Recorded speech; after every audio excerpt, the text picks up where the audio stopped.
నమస్తే అండి. అరకపూడి కౌసల్యాదేవి గారి కదంబమాల 4వ భాగం చెప్పుకుంటున్నాము. నిన్నటి వరకు పుస్తకాలు ఆటపాటలతో గడిపిన దానవు హఠాత్తుగా సంసారంలో కట్టిపడేస్తే ఇమడలేకపోతున్నావు. మంచి పుస్తకాలు నీకోసమే కొని తెచ్చాను, తీరిక వేళల్లో చదువుకో. భర్త మాటలకు రమణి సంతోషంగా తలెత్తి చూసేసరికి సారథి కూజాలో మంచినీరు గ్లాసులో వంచుకు తాగుతున్నాడు. ఆమె ముఖంలో సంతోషపూర్వక హాసం మాయమైంది. తాను కాపురానికొచ్చిన 2 నెలల్లోనూ జరగని పని అది.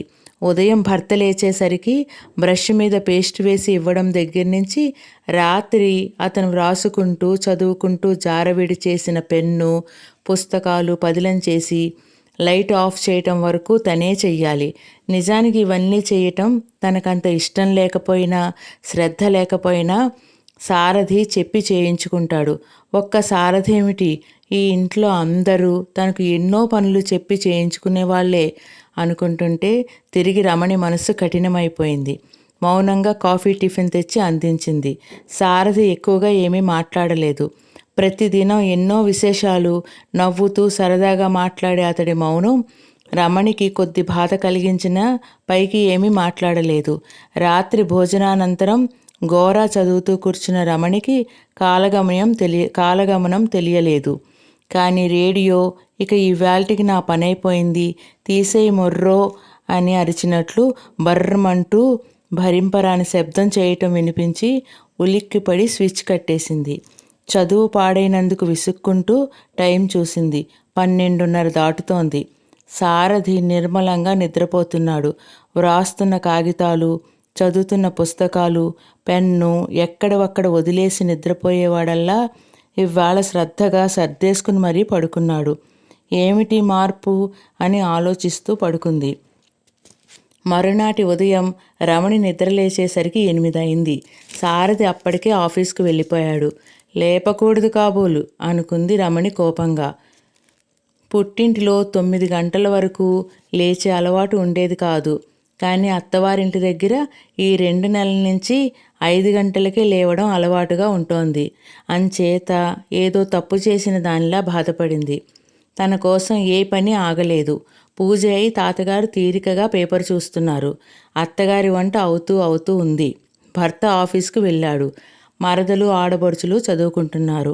ఒంట్లో బాగాలేదా అని పలకరిస్తూ ప్రతి ఒక్కరూ ఆమె ఆలస్యంగా లేచిన విషయం గుర్తు చేశారు.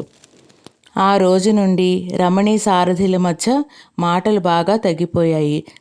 తన పనులు తానే చేసుకుంటున్నాడు, లేదా చెల్లెళ్ళకో తల్లితో చెప్పో చేయించుకుంటున్నాడు. కానీ రమణికి చెప్పటం లేదు.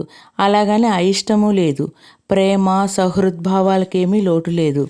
అతడు ప్రతి పని చెప్పి చేయించుకున్నప్పుడు బాధపడిన రమణి ఇప్పుడు అతను పనులు చెప్పటం లేదే అని బాధపడసాగింది.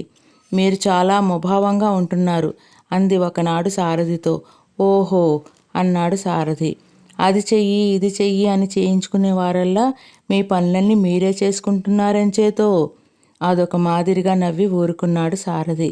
ఏ అసలంత ముభావంగా ఉంటున్నారు నాతో రెట్టించింది రమణి. మాట మార్చాడు సారథి. నేను తెచ్చిన పుస్తకాలు చదవడం అయిపోయిందా? కొత్తవి తెస్తానులే. అందలి నిగూఢ గర్భితమైన ఎత్తి పొడుపుకు రమణి దెబ్బతిన్నట్టు చూసింది. కాలక్షేపానికి పుస్తకాలు లేవు కనుక నాతో మాటలు ఆలన పాలన కావలసి వచ్చాయా అన్నట్లుంది ఆ మాటల అంతరార్థం. అతడా ఉద్దేశంతో అనినా అనకపోయినా రమణికి కోపం వచ్చింది. దెబ్బతిన్న అహం ఆమెను మౌనం వహించనీయలేదు.